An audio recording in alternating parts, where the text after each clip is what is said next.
আল্লাহর নবী বললেন, আমি মসজিদে বাইতুল আকসা থেকে বের হলাম। বের হওয়ার পরে একটা পাথর আমাকে সালাম দিল। পাথর যখন আমাকে সালাম দেয়, তখন আমি পাথরকে বললাম, পাথর কেন তুমি সালাম দাও? বলি, ইয়া রাসূলুল্লাহ, আপনার জন্য 1400 বছর ধরে আমি অপেক্ষায় আছি নবী গো। বলে, কারণ কি? বলে, হুজুর 1400 বছর ধরে আমি আপনার অপেক্ষায়। আমি শুনছি আপনি এখানে মেরাজ আসবেন, সব নবীদের ইমামতিতে আপনি 2 রাকাত নামাজ পড়ে উরুস করবেন। ইয়া নবী আল্লাহ, আপনার অপেক্ষায় আমি পাথর দাঁড়িয়ে আছি। হুজুর, বোরাকের পিঠে চড়ার আগে আপনার পবিত্র কদম আমার পিঠের উপরে রাখবেন। একবার জোরে বলা যাবে কি আল্লাহু আকবার? বনের যত পশু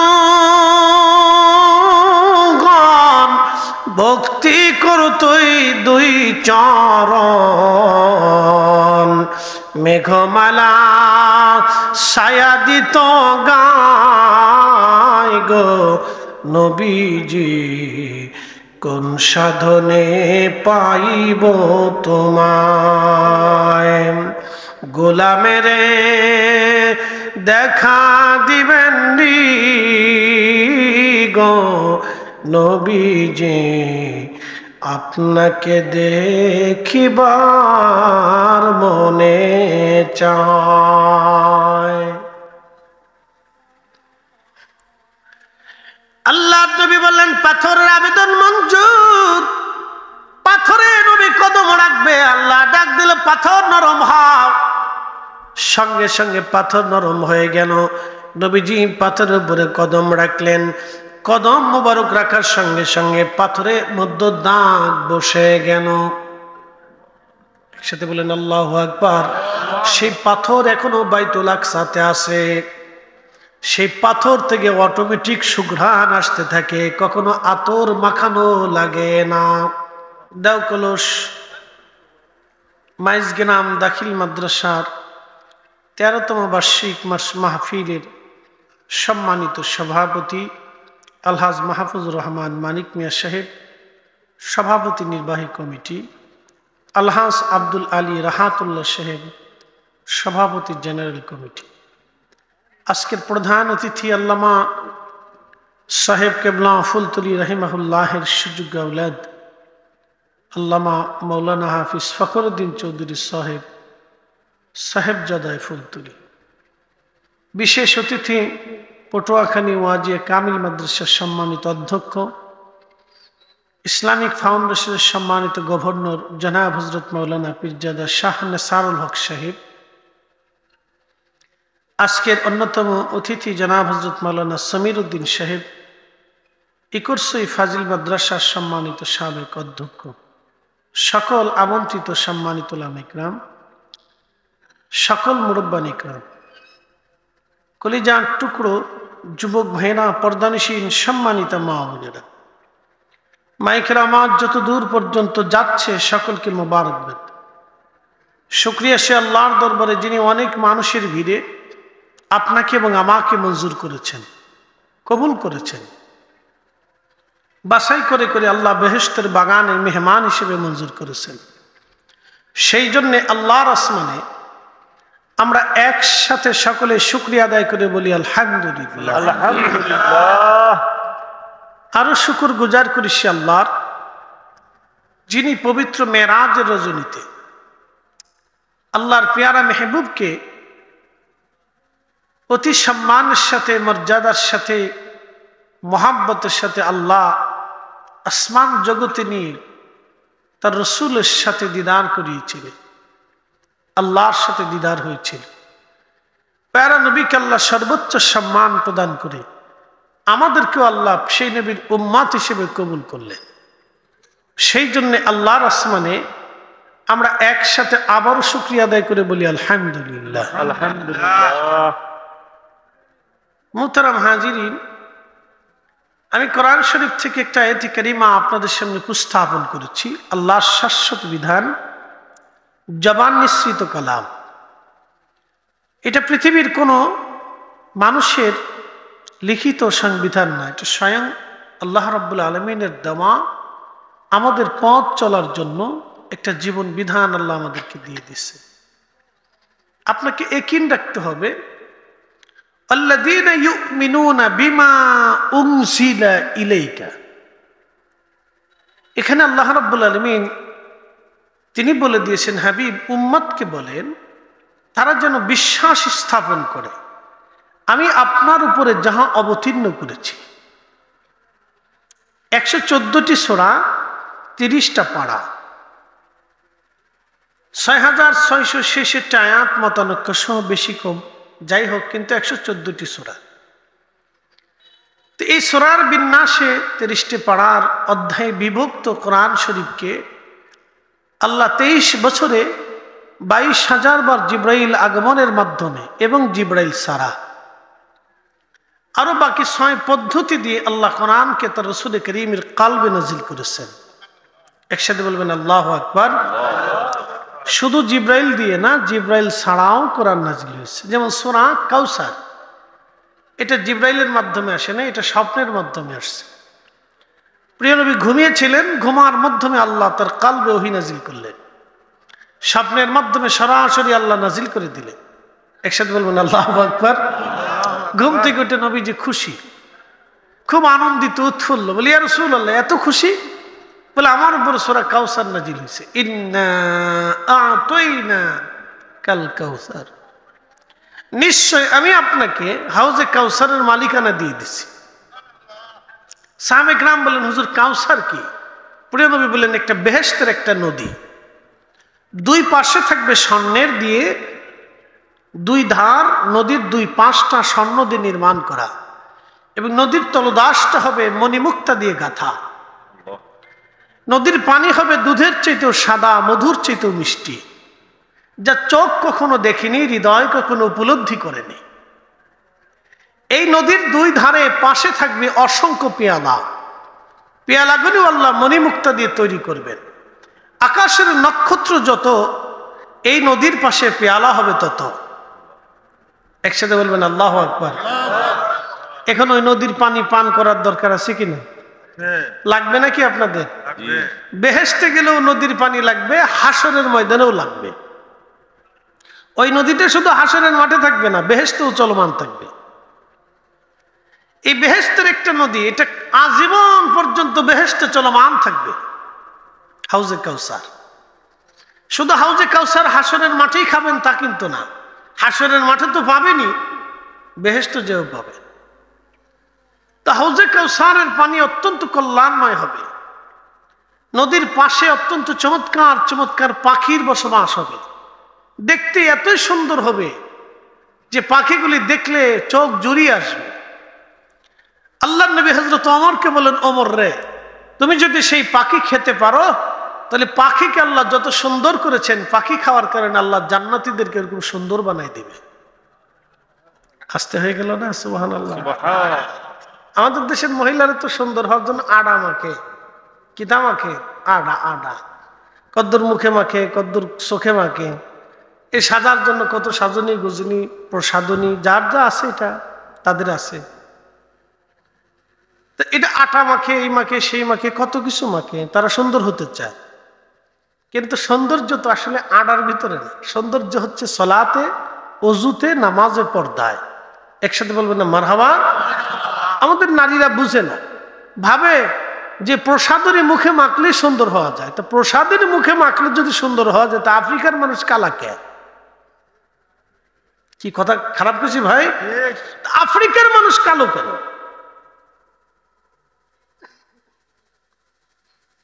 আফ্রিকার মানুষ কেন কালো? তেলেঙ্গার মানুষ কেন কালো?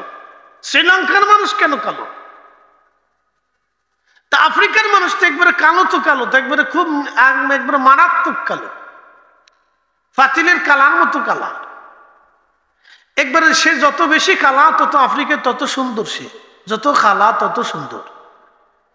এটা আল্লাহর এক ইশারা। ওদের চোখে এটাই সুন্দর লাগে। আপনার চোখে যেটা অসুন্দর, ওদের চোখে সেটাই সুন্দর। এটা আল্লাহর দয়া। প্রিয় উপস্থিতি, আল্লাহ রাসূল বলেন ওই পাখি বেহেশতের ভিতরে মানুষ খাবে, যত খাবে তত সুন্দর হতে থাকবে। আল্লাহ সুন্দর পানি। একসাথে বলেন আল্লাহু আকবার। তো এখন এই হাউজে কাউসার পানি পেতে হলে কি কাজ? আল্লাহ বলেন ফাসাল্লি, উম্মতকে বলেন তারা যেন সালাত আদায় করে। সালাত একসাথে বলেন কি? নামাজ। নামাজ পড়তে হবে, মাঝে মধ্যে পড়বেন, মাঝে মধ্যে ছাড়বেন, তাহলে হাউজে কাউসার পেয়ে যাবেন। নাকি বলেন? না না না, এই সুযোগ নেই। প্রিয় উপস্থিতি হাজিরিন,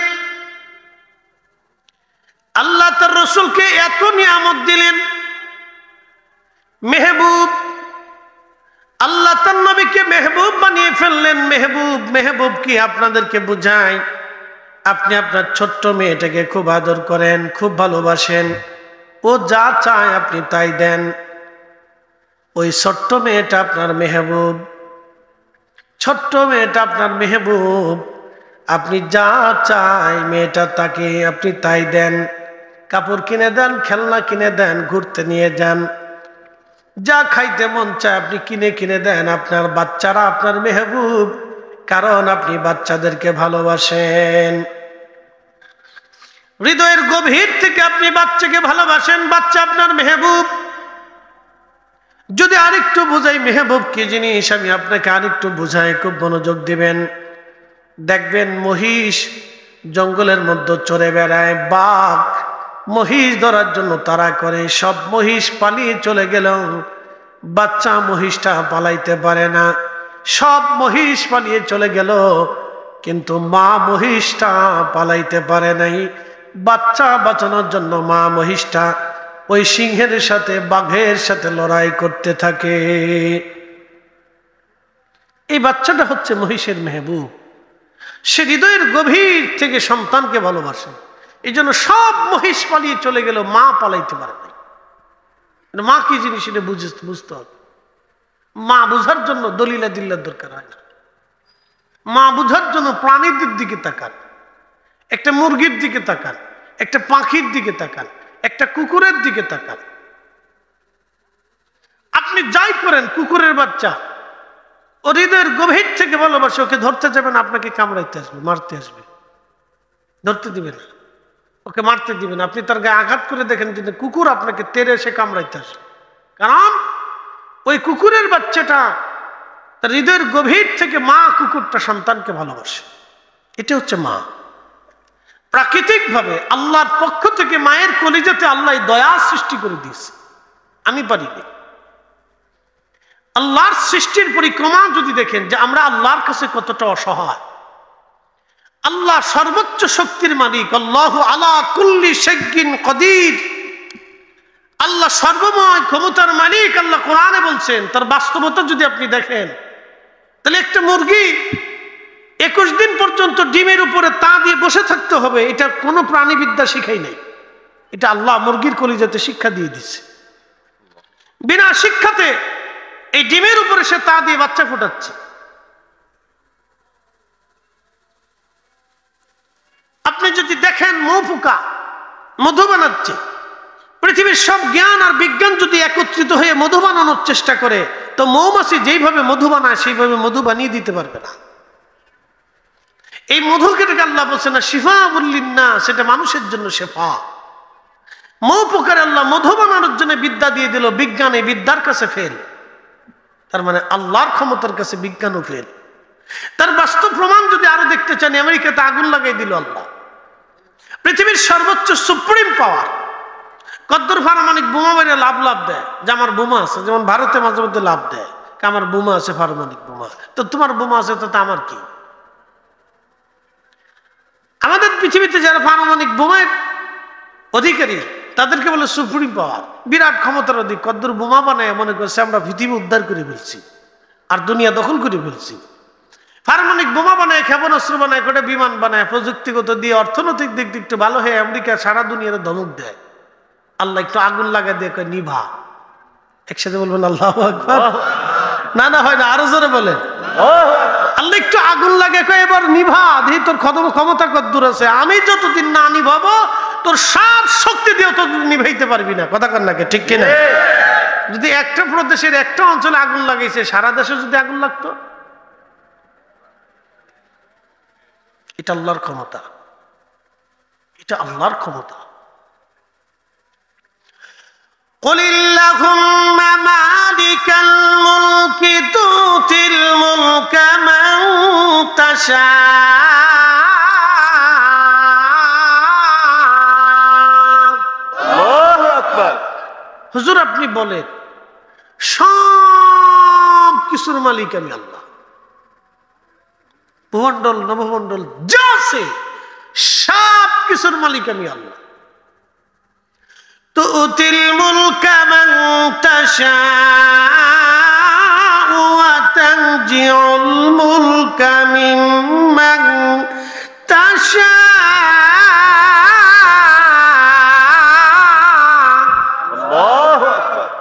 আমি যাকে খুশি ক্ষমতা দেই, যার কাছ থেকে খুশি সিনাই নিয়ে যাই। মালিক কে? আল্লাহ। কে? আমি যাকে খুশি ক্ষমতা দেই, যার কাছ থেকে খুশি সিনাই নিয়ে যাই।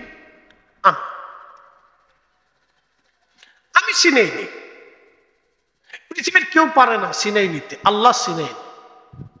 যাকে খুশি তাকে মুকুট দেয়, যার কাছ থেকে মুকুট সিনাই নিয়ে যায়। এই জন্য এই মুকুট পাওয়ার পরে লাফালাফি ফালাফালি চিল্লে ফাল্লা করার কোন মানে হয় না। যারা করে তারা বুঝে না যে আগামী দিন এটা আমার জন্য নাই, এটা যে কোনো সময় মাথার থেকে পড়ে যাবে। আল্লাহ আমাদের সঠিক বুঝ দিক, সকলে বলে না আমিন। প্রিয় উপস্থিতি হাজিরিন, মনোযোগ দিবেন। বিশ্বনাথবাসী কথাগুলি শুনে যাবে না। আমার রব আমার রসুলকে এত বড় সম্মান দিলেন কারণ আমার নবী আল্লাহর মেহবুব। মেহবুব বুঝাইলাম, মেহবুব মানে যাকে আল্লাহ এত পরিমাণে ভালোবাসতেন, তিনি যা চাইতেন আল্লাহ তাই দিতেন। সুবহানাল্লাহ হবে না? ইব্রাহিম হচ্ছে খলিল, খলিলুল্লাহ, আর আমাদের নবী হলো হাবিবুল্লাহ। ইব্রাহিম খলিলুল্লাহ, আমাদের নবী হাবিবুল্লাহ। এই তফাৎটা আমি লিখি নাই, লিখেছেন আল্লামা ইমাম কাজী আযাদ মালিকি কিতাবুশ শিফাতে 900 বছর আগে তিনি লিখেছেন হাবিবুল্লাহ খলিলুল্লাহ, হাবিবুল্লাহ খলিলুল্লাহ। খলিলুল্লাহকে আল্লাহ বললেন তুমি তোমার সন্তান কুরবানি দিয়ে দাও।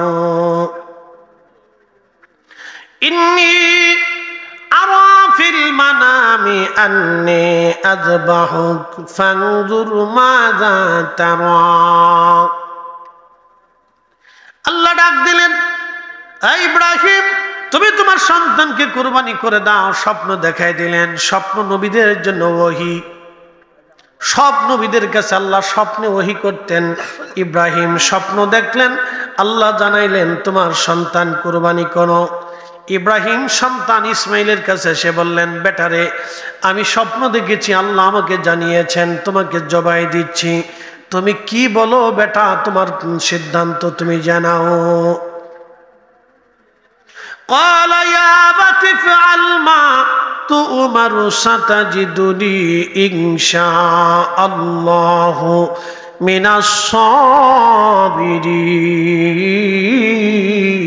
الصابرين। ছেলে ডাক দিয়ে বলতেছে, আব্বাজান আপনি আমাদের কুরবানি দিয়ে দেন, আল্লাহ চাহে তো আপনি আমাকে সবরকারীদের মধ্যে পেয়ে যাবেন। আব্বা চিন্তা করেন না, আপনি জবাই দিয়ে দেন, আপনার আর কোনো চিন্তা নাই। আমি সবর ধরবো, ধৈর্য ধরবো, আমি আপনার ছুরির নিচে পড়ে যাব, চিন্তার কোনো কারণ নাই। আব্বা আপনি আল্লাহর হুকুম পালন তাড়াতাড়ি করেন, দেরি করবেন না। ইব্রাহিমকে আল্লাহ বলেন ছেলে কুরবানি দাও। ইব্রাহিম আলাইহিস সালাম ছেলে কুরবানি দেওয়ার জন্য গেলেন। আল্লাহ হলেন ইব্রাহিমের মেহবুব, আল্লাহ হলেন ইব্রাহিমের মেহবুব, আর আমাদের নবী হচ্ছে আল্লাহর মেহবুব। একসাথে বলুন আল্লাহু আকবার। না না হয় না, আরো জোরে জোরে জোরে বুঝছে কোন, আরো জোরে বলেন আল্লাহু আকবার। ইব্রাহিম আলাইহিস সালামের মেহবুব হলো আল্লাহ, আর আল্লাহর মেহবুব হলো আমাদের নবী। বল হুজুর কেমনে? বুঝাইতেছি। মেরাজের রাত্রে কি রাসূল ইচ্ছা করে গেছে না আল্লাহ দাওয়াত দিছে? আল্লাহ দাওয়াত। আমি কি এখানে ইচ্ছা করে আসছি না আপনারা দাওয়াত দিছেন? দাওয়াত দিছেন না? তো দাওয়াত দিলে সম্মানের মেহমানের সম্মান কিন্তু বাড়ে। কথা ঠিক আছে না ভাই? যার কারণে আপনারা সর্বোচ্চ চেষ্টা করে আমার সম্ভাবনা যাতে সুন্দর থাকে সেই জন্য এই উলামা ইকরাম যাদেরকে আপনারা দাওয়াত করছেন, মেহমান করছেন, তাদের সম্মানের জন্য ঘাটতি না হয় সেজন্য সর্বোচ্চ চেষ্টা আপনারা করছেন। এই চেষ্টার কোনো ত্রুটি আপনারা রাখেন নাই। সবাই সর্বোচ্চ চেষ্টা করছেন যে মেহমানরা উলামা ইকরামদেরকে দাওয়াত করছি, তারা আসবে, তারা আমরা মেহমান। তো মেহমানকে সর্বোচ্চ সম্মান দেওয়ার জন্য আপনারা চেষ্টা করছেন। আল্লাহ নবী কিন্তু ইচ্ছা করে আরশে যায় নাই, আল্লাহ নবীজিকে দাওয়াত করে নিয়ে গেছে। শুধু দাওয়াত করে নেন নাই, দাওয়াত করছে আর রসুল একা একা চলে গেছেন তা কিন্তু না, আল্লাহ নিজে নেওয়ার জন্য লোক পাঠাইছে, আল্লাহু আকবার, বাহন পাঠাইছে। একসাথে বলবো না মারহাবা? মারহাবা। এটাই রসুলের শ্রেষ্ঠত্ব, কথা কন না ঠিক কিনা? এটা আল্লাহ থেকে মর্যাদা দিয়ে দিচ্ছে। শুধু আসমানে নেই নাই, দাওয়াত শুধু করেই নাই, দাওয়াত করিয়া সম্মানের সাথে লোক দিয়ে, জিব্রাইল দিয়ে, বাহন দিয়ে সম্মানের সাথে নিয়ে আবার বাইতুল আকসাতে ঢুকাইছে। ঢুকাইয়া সব নবীদেরকে দাঁড়া করেছে, আমার রসুলের পিছনে দাঁড়াও। জিব্রাইলকে ইয়া রাসূলুল্লাহ একামত শুরু হয়েছে, আর দেরি করার দরকার নেই, আপনি আজকে মুসল্লাতে যান, আপনি ইমাম, সব আপনার পিছনে নামাজ হবে, আপনার শরীয়তে নামাজ হবে, আপনার তরিকতে নামাজ হবে, আপনার রিসালাতে নামাজ হবে, আপনার দ্বীনের মানহাজের উপরে নামাজ হবে। সব নবীরা আজকে আপনার ইক্তেদা করবে, ইত্তেবা করবে, আপনাকে অনুসরণ করবে। একসাথে বলবেন আল্লাহু আকবার, আরো জোরে। সব নবীদেরকে আল্লাহ আমার রাসূলের ইত্তেবা করে এই ছাড়ছে। রাসূল বুঝাটা জরুরি। রব্বুল আলামিন সব নবীদেরকে আমার রাসূলের ইত্তেবা করাইলেন। সব নবীরা বাইতুল আকসা উপস্থিত, সব নবীরা বাইতুল আকসা উপস্থিত হয়ে নামাজে দাঁড়িয়ে গেল। আমার নবীজি ইমাম, সব নবীরা মুসল্লি। নামাজ হলো আমার রাসূলের শরীয়তে, নামাজ পড়াইলেন রাহমাতুল লিল আলামিন। অথচ নামাজ আসছে কিন্তু মেরাজ থেকে ফেরার পথে, কিন্তু আমার নবী নামাজ পড়াইলেন মেরাজে যাওয়ার আগে। এটা রাসূলের এলেম। আল্লাহু আকবার কোন। এই জন্য আল্লাহ বলছেন কামা আরসালনা ফীকুম রাসূলাম মিনকুম ইয়াতলু আলাইকুম আয়াতিনা।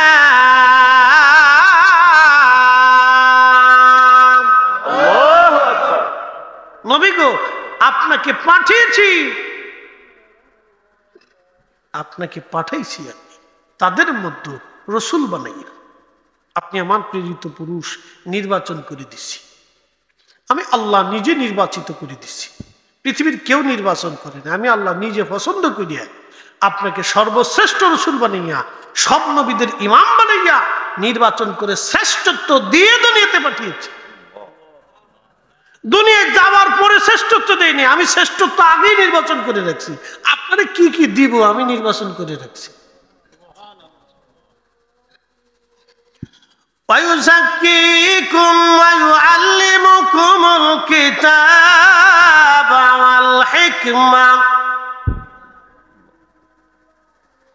وَيُعَلِّمُكُم مَّا لَمْ تَكُونُوا تعلمون।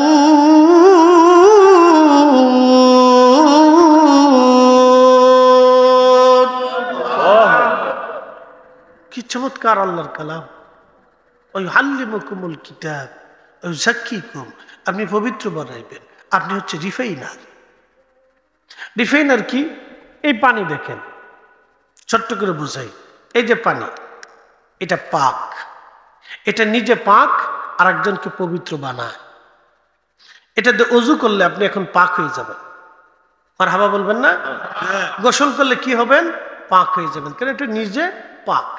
এখন এই পানির মধ্যে যদি এক ফোঁটা পেশাব ছেড়ে দেয়, তাহলে এই পানি দিয়ে কি আর ওযু হবে না? তাহলে কারণ কি? এই পানিটা নিজে নাপাক হয়ে গেছে। যেহেতু নিজে নাপাক, অতএব অন্য আর কাউকে সে পাক করতে পারতেছে না। আল্লাহ বলুন ওয়াইউযাক্কিকুম, নবী গো আপনি হচ্ছে রিফাইনার, আপনি উম্মতকে পাক বানাবেন, পবিত্র বানাবেন, পরিষ্কার করবেন। রাসূল যদি নিজে পাক না হয় তো উম্মত পরিষ্কার করবে কেন?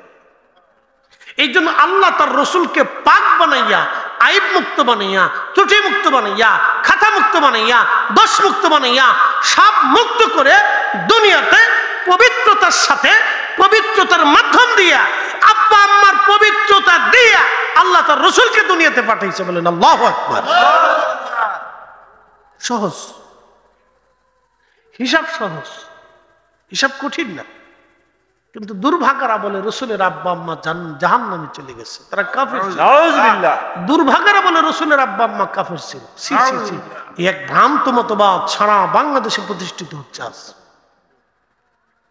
এক নেকামজনক ভ্রান্ত মতবাদ সারা বাংলাদেশে প্রতিষ্ঠিত হচ্ছে, সারা ওয়ার্ল্ডে প্রতিষ্ঠিত হচ্ছে মধ্যপ্রাচ্যের মদদে।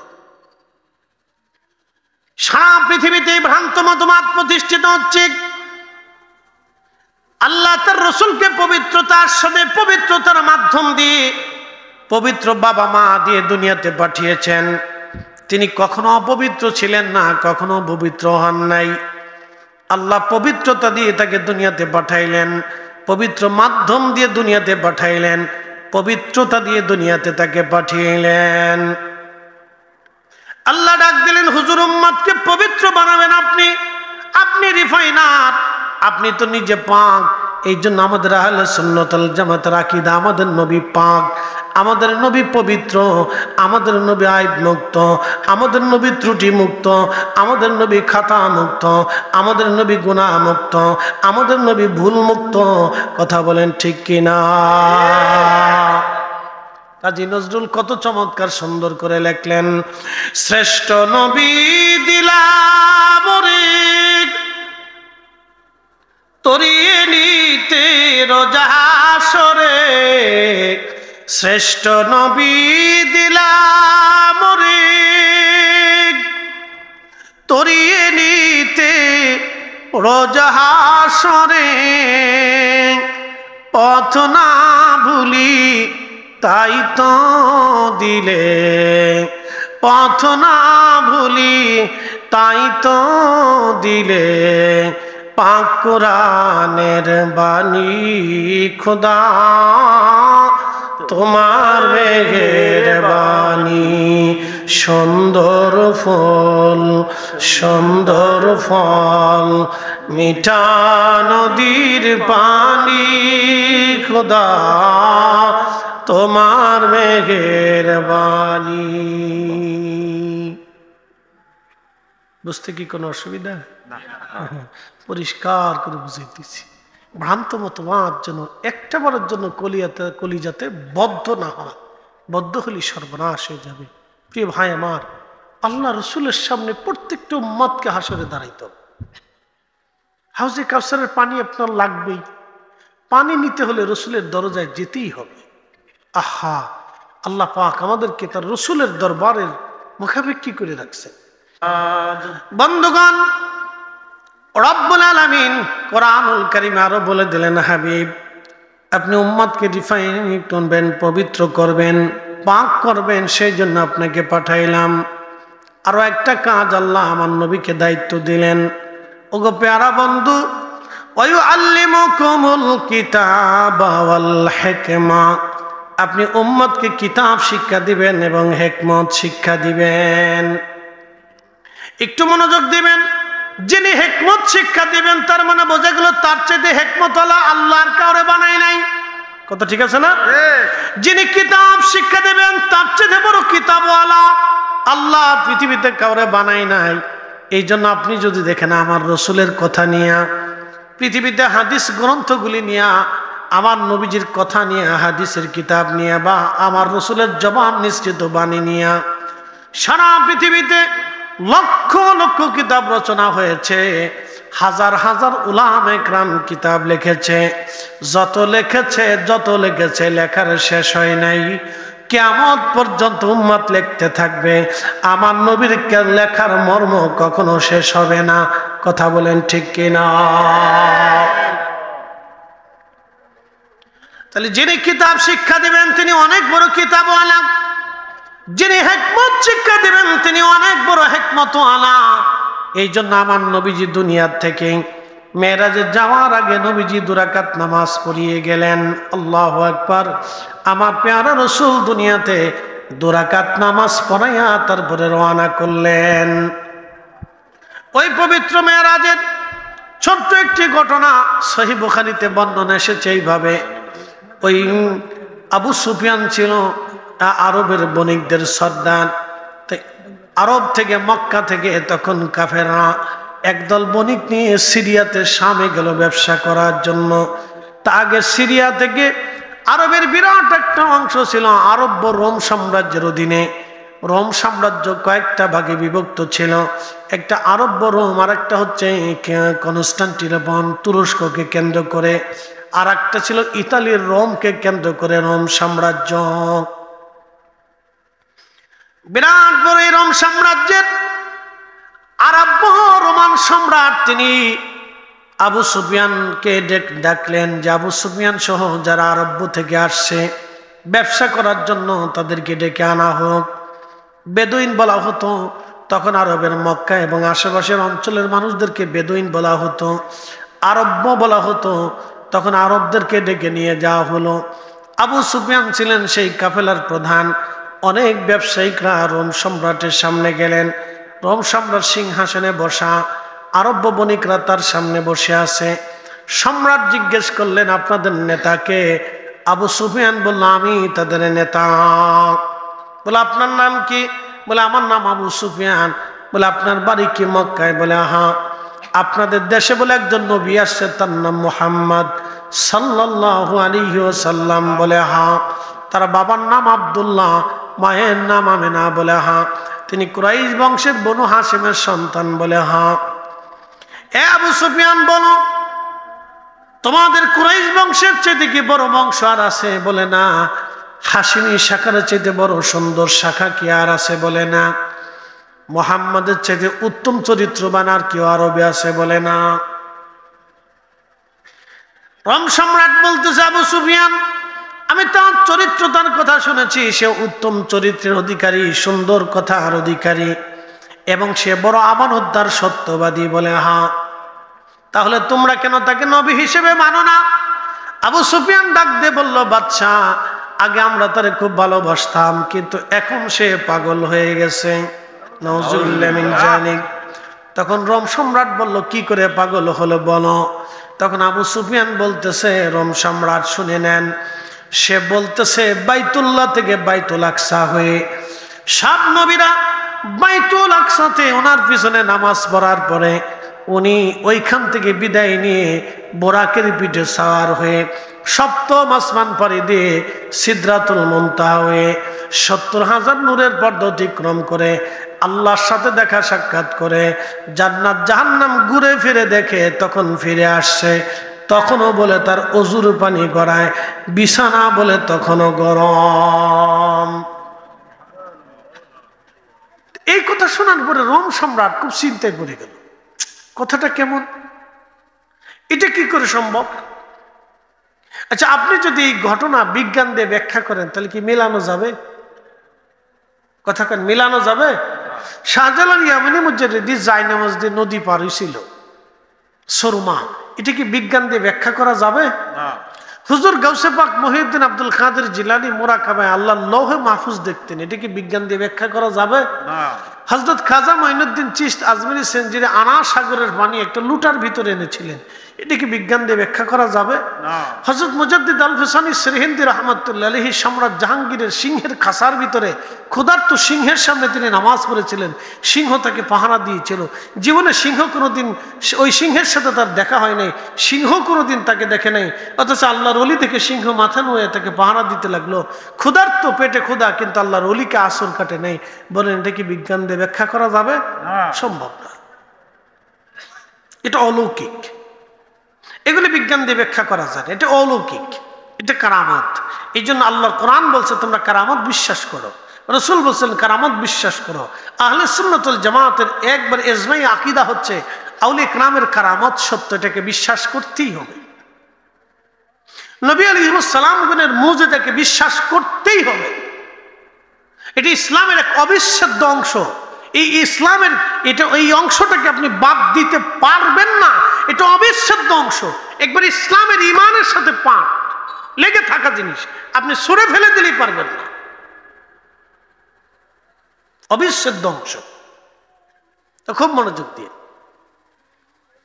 আবু সুফিয়ান এই কথা বলার পরে সম্রাট, রোম সম্রাট খুব চিন্তায় পড়ে গেল, এটা কি করে হলো। তখনই রোম সম্রাটের বাম পাশে পাদ্রী দাঁড়ানো ছিল, খ্রিস্টানদের সবচেয়ে ধর্মগুরুকে বলা হয় পোপ। তো উনি সবচেয়ে বড় পাদ্রী, পোপ।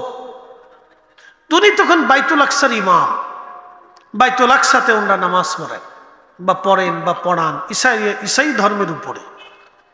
তখন এই পোপ বলতেছে, সম্রাট, এই আরব্য বণিক যদি সত্য কথা বলে থাকে তাহলে আমিও পাদ্রী বলতেছি আল্লাহর নবীর মেরাজ হয়ে গেছে এবং উনি শেষ নবী, উনি সেই নবী যার মেরাজ সংগীত হয়েছে। আমি ওই দিন বাইতুল আকসাতে নিজে উপস্থিত ছিলাম। একসাথে বলেন আল্লাহু আকবার, আরো জোরে বলেন আল্লাহু আকবার। আমি ওই দিন উপস্থিত ছিলাম। তো রোম সম্রাট বলতেছে, পাদ্রী কি করে বলেন? বলে হ্যাঁ সত্য। তাহলে পাদ্রী বলেন ঘটনা কি? বলে সম্রাট, প্রত্যেক দিন রাত্রিবেলা আমি বাইতুল আকসার দরজা জানালা বন্ধ করি, কিন্তু আজকের দরজা জানালা ওই দিন রাত্রিবেলা বন্ধ করেছি, সব একটা দরজা বন্ধ করতে পারি না। সব দরজা বন্ধ হলো কিন্তু একটা দরজা বন্ধ হলো না। ওই দরজার কাছে গেলাম, যাওয়ার পরে দেখলাম দরজার উপরে একটা কার্নিশ দরজার উপরে লেগে আছে। দরজার উপরে একটা কার্নিশ, অর্থাৎ দরজার উপরে যে কার্নিশটা ছিল পাথরের কার্নিশ, এটা হঠাৎ করে দেবে দরজার সাথে ফিট হয়ে লেগে গেছে। কোনো মতেই বহু চেষ্টা করে দরজা থেকে খোলা যায় না, দরজা সরানো যায় না, কার্নিশও উপরে উঠানো যায় না। সম্রাট, আমি মিস্ত্রি নিয়ে আসলাম, মিস্ত্রির চেষ্টা করলো কিন্তু কোনো চেষ্টায় ফল হলো না, কোনো চেষ্টা লাভ হলো না। বহু চেষ্টা করে দরজা সরাইতে চাইলাম কিন্তু কোনো চেষ্টায় লাভবান হতে পারলাম না। মিস্ত্রি ডেকে বলল, পাদ্রী, রাত্রিবেলা এই কার্নিশ কাটা তো সম্ভব হবে না, এটা পাথরের কার্নিশ, এত বড় কার্নিশ, এই কার্নিশটা এখনো ছুটানো সম্ভব না। আমরা দিনের ভাগে এসে কার্নিশ কেটে তারপরে দরজা ছুটাইতে হবে, নতুবা সম্ভব হবে না, আজকে এইভাবে দরজা খোলা রাখতে হবে। খ্রিস্টান পাদ্রী বললেন, আমি দরজা ওইভাবে খুলে রেখে চলে গেলাম। আমি আমার বিশ্রামাগারে যে বিশ্রাম করলাম, সকালবেলা আসলাম, ভোরবেলা আসলাম আমি দরজায়, আমি ভোরবেলা আসলাম বাইতুল আকসায়, চিন্তা করলাম সারা রাত্রি ভরে দরজা খোলা, আমি একটু বাইতুল আকসা দেখে আসি। আমি ভোর সুবে সাদিকের সময় দরজার কাছে আসলাম, আসার পরে দেখি দরজার জায়গায় আছে, কার্নিশের জায়গায় আছে, আগের মতো কার্নিশ জায়গায় চলে গেছে, কিন্তু দরজা নরমাল হয়ে গেল। এখন দরজা সহসা লাগানো যায়, দরজা খোলা যায়। আমি চিন্তায় পড়ে গেলাম, যেই দরজা মিস্ত্রি দিয়ে খুলতে পারি না সেই দরজা সকালের মধ্যে ঠিক হয়ে গেল কেমনে? কার্নিশ কখনো মনে হচ্ছে না যে কার্নিশ দেবে গেল, এখন কার্নিশ জায়গায় আছে কিন্তু দরজাও জায়গায় আছে, কি করে এটা হলো? আমি চিন্তায় পড়ে তাওরাত খুললাম, জবুর খুললাম, ইঞ্জিল খুলে গবেষণা করে দেখলাম সর্বনাশ, আজকে রাত্রিবেলা আখিরি নবী রাহমাতুল লিল আলামিনের মেরাজ হয়ে গেছে। একবার জোরে বলা যাবে কে মারহাবা?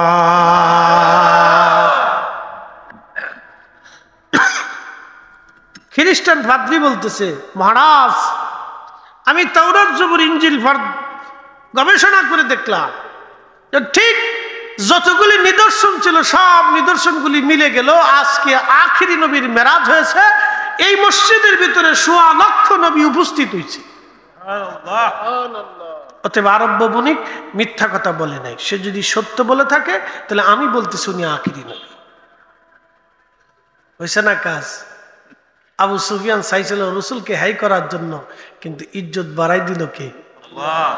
একসাথে বলেন কে? আল্লাহ।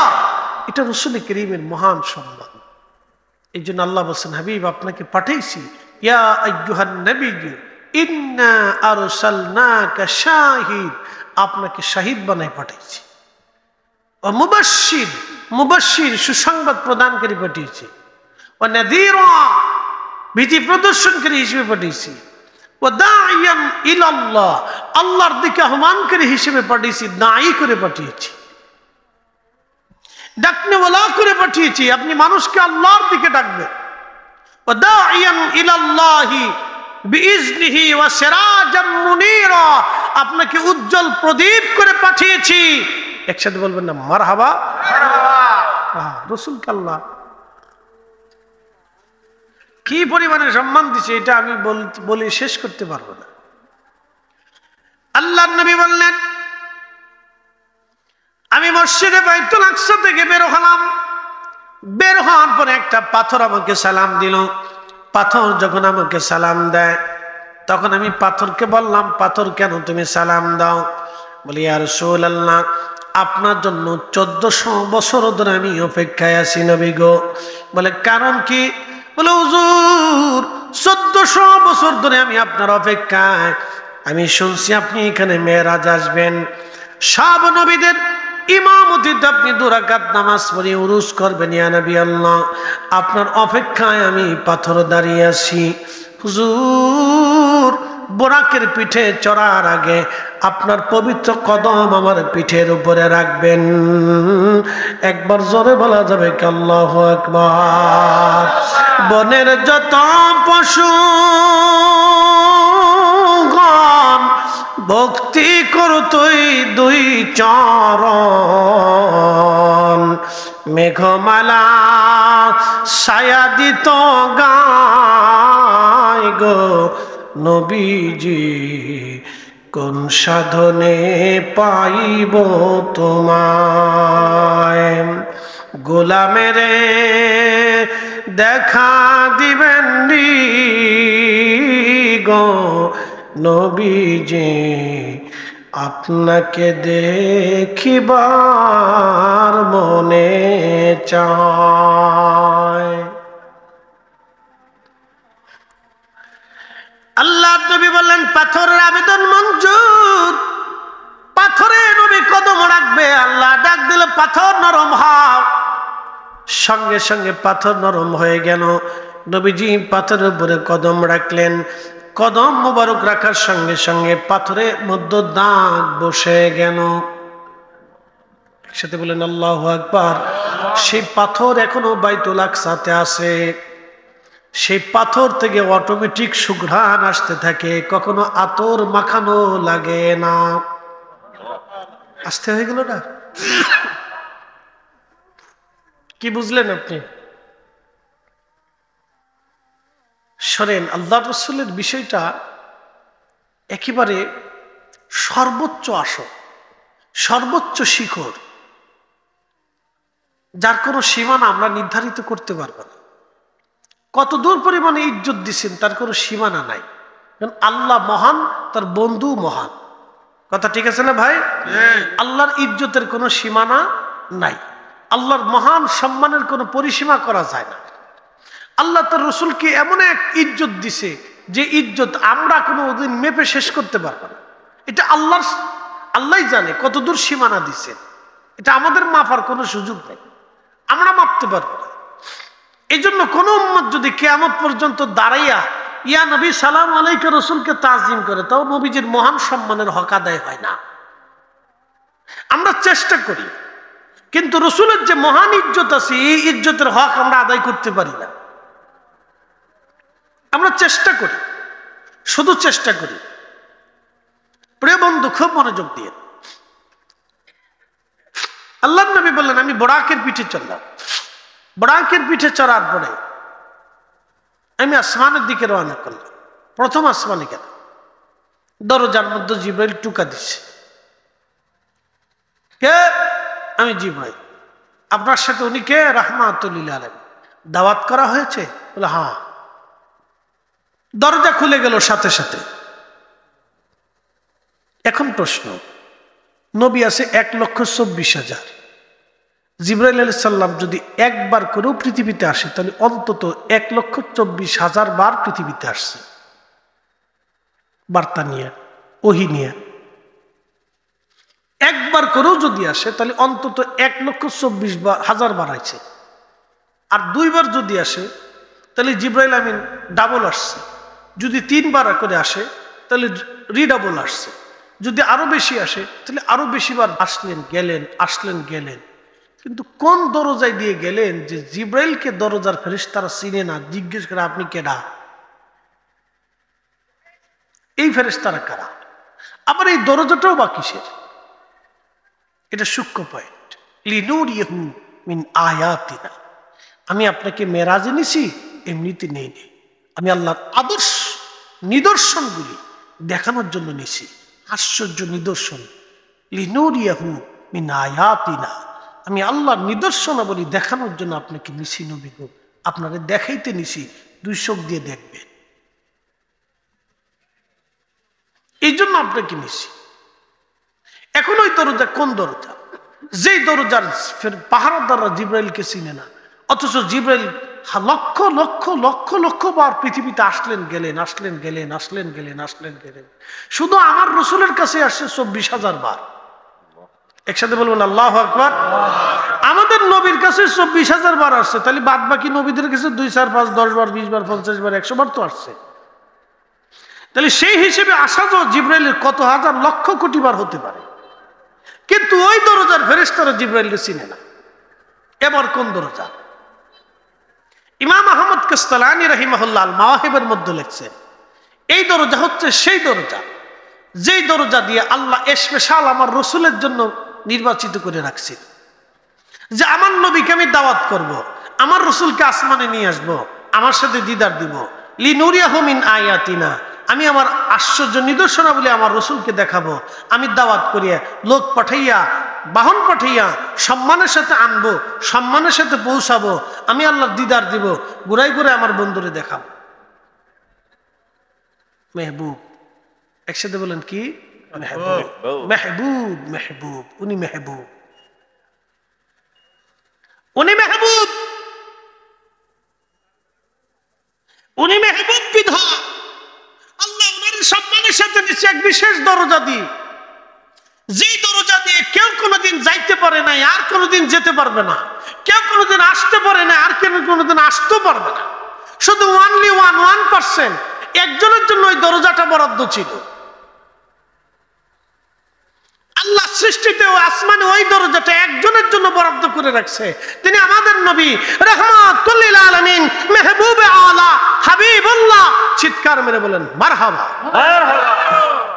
এজন্য কাজী নজরুল লিখলেন, আল্লাহকে যে পাইতে চায় হযরতকে ভালোবেসে, আরশ কুরসি লৌহ কলম না চাহিতেই পেছে সে, কে অফাতুনে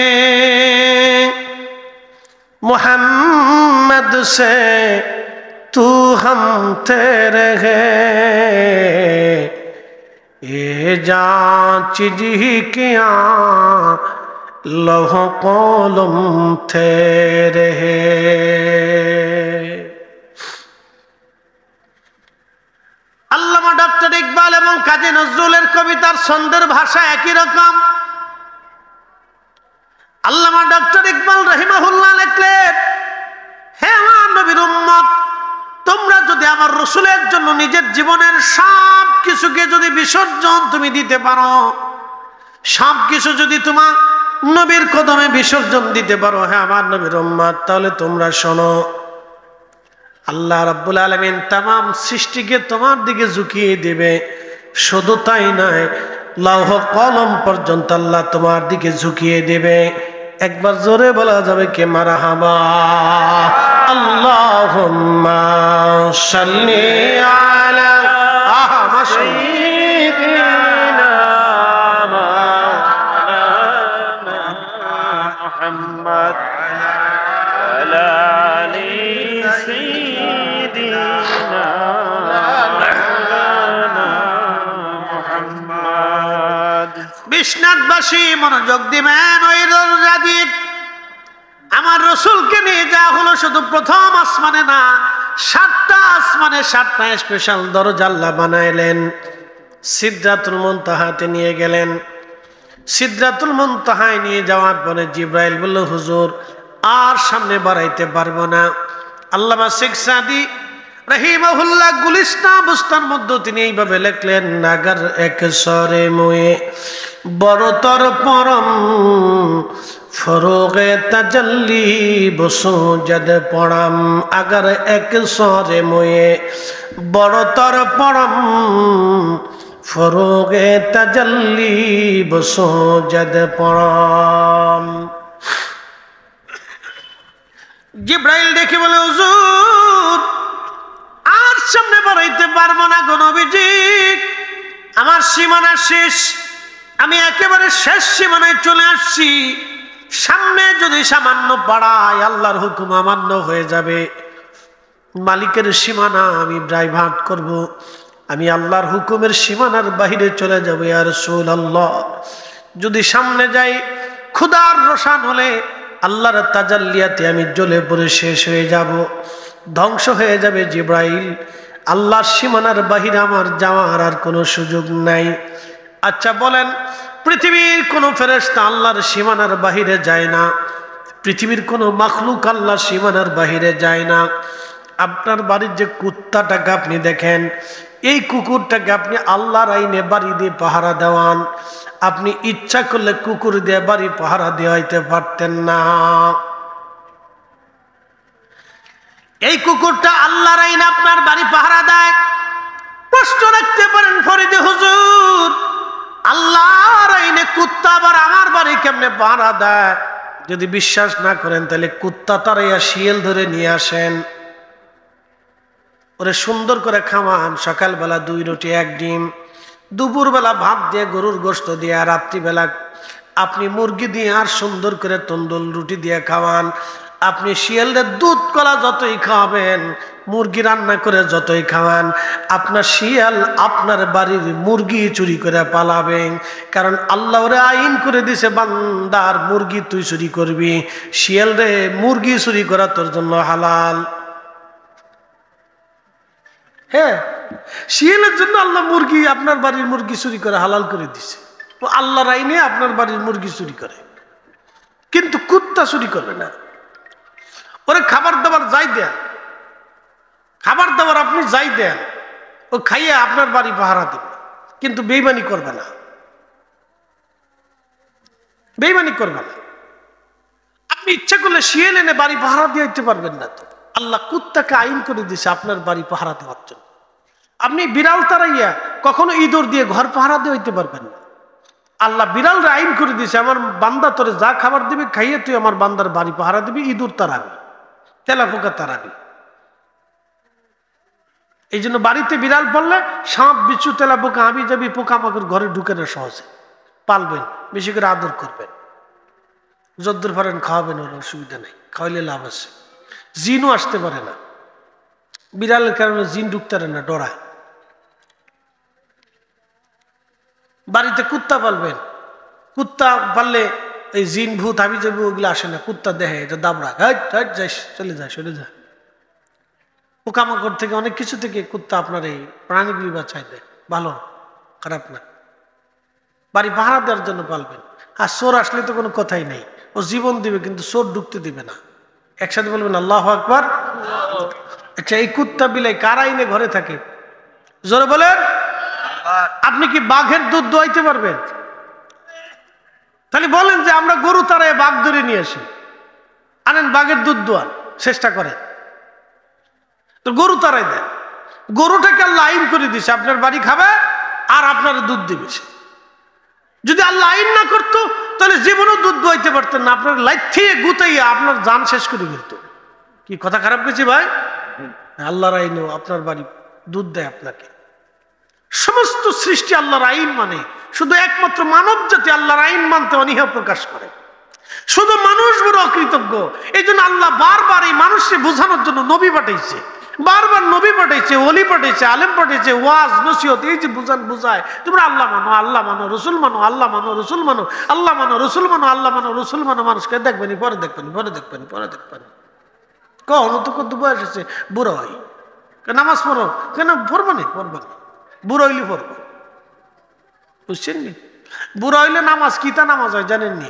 দেখেন বুড়ার নামাজ আলহামদুলিল্লাহ রাব্বিল আলামিন আর রহমানির রহিম গায়রিল মাগদুবি আলাইহিম ওয়ালাদ-দাল্লিন আমিন কইছে নি সূরা? 2-3 আয়াত মাঝখানে নাই। খালাকাল ইনসানা মিন সালসালিন কাল ফাখারা খালাকাল জান্না মিন মারিজিম মিন নার রব্বুল মাশরিকাইন রব্বুল মাগরিবাইন ফাবিআইয়ালাই রাব্বিকুমা তুকাজ্জিমান মাঝখানে ছেড়ে দিছে নাই। এরকম নামাজ বৃদ্ধকালের নামাজ, এটা অটোমেটিক ভুল হয়ে যায়, কিছু করার নাই। তো সে নিজেও জানে না যে 2 আয়াত মাঝখান থেকে ছেড়ে চলে গেছে, সে নিজেও বলতে পারে না। এগুলো আল্লাহ মাফ করে, কি করার আছে আর? সুবহানাল্লাহ রাব্বিল আযীম সাজদায় পড়ে কয়বার করছে নিজে মনে থাকে না, কয় রাকাত পড়ছে তাও অনেক সময় মনে থাকে না। আল্লাহ আমাদের প্রত্যেকের বুঝার তৌফিক দিক, সকলে বলেন আমিন। তাহলে মাদ্রাসাটার দরকার আছে কিনা? নাই? একসাথে বলেন প্রয়োজন আছে। আমরা সবাই ফিরে যাব কার কাছে? একসাথে বলেন কার কাছে? আল্লাহর কাছে। ওয়া ইন্না ইলাইহি রাজিউন, আমরা আল্লাহর কাছে ফিরে চলে যাব। ওয়া ইন্না ইলাইহি রাজিউন, আমরা আল্লাহর কাছে ফিরে চলে যাব, থাকার কোনো সুযোগ নেই। আমাদের কাজ কি? আমরা একসময় কিচ্ছু ছিলাম না। কাইফা তাকফুরুনা বিল্লাহি ওয়া কুনতুম আমওয়াতা, কি করে তোমরা আমি আল্লাহকে অস্বীকার করো অথচ তুমি নির্জীব ছিলে, নিষ্প্রাণ ছিলে, মৃত ছিলে, অস্তিত্বহীন ছিলে। আহইয়াকুম, আমি তোমাকে জীবন দিয়েছি, সুম্মা ইউমীতুকুম, আবার তোমাকে মৃত্যু দেব। আল্লাহর ফয়সালা এটা, আমাদের কিচ্ছু করার নাই। আমরা আল্লাহর কাছে অসহায়। আপনাকে আল্লাহ মানতেই হবে, আপনাকে রসুল মানতেই হবে, আপনি অসহায় আল্লাহর কাছে। এই যে মুরব্বী দেখতেছেন, ছোট্ট শিশুকালে ছিল একরকম, কিশোর একরকম, বালক একরকম, যুবক একরকম, এখন বৃদ্ধকালে আর একরকম। একই মানুষ। উনি ওনার স্বাস্থ্যটাকে উনি নিজে ধরে রাখতে পারে নাই, কারণ এটা ওনার নিয়ন্ত্রণে নেই, এটা আল্লাহর নিয়ন্ত্রণে। আমাদের প্রত্যেকের জীবন আল্লাহর নিয়ন্ত্রণে। আমরা থাকার জন্য আসি নাই, চলে যাওয়ার জন্য আসছি। আমরা এখানে থাকতে আসি নাই, যাইতে আসছি। মাঝখানে সামান্য একটু পরীক্ষা, এই পরীক্ষা আমাদেরকে পাশ করতে হবে। الذي خلق الموت والحياة ليبلوكم أيكم أحسن عملا।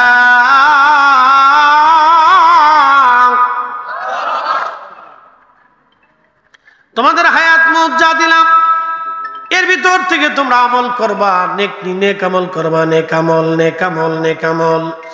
তোমরা নেকামল করবা, নেকামল। এ বান্দা, তোমাকে পরীক্ষা করব কে ভালো আমল করে, আমি আল্লাহ দেখব। এই জন্য তোমাকে দুনিয়ার মধ্যে পাঠাইছি বান্দা, দুনিয়াতে এই জন্য তোমাকে পাঠাইলাম। হাজিরিন, আমরা ফিরে যাব আল্লাহর কাছে, শূন্য হাতে চলে যাব। বাদশাহ ক্যা ফকির হো সবকো একই ঠিকানা। হাজার হাজার কোটি টাকার মালিকের জন্য 3.5 হাত, 1 টাকার মালিক না তার জন্য 3.5 হাত বরাদ্দ। 100 টাকা জমিন বেশি হবে না, 100 টাকা কম হবে না, সব আমরা রেখে চলে যাব।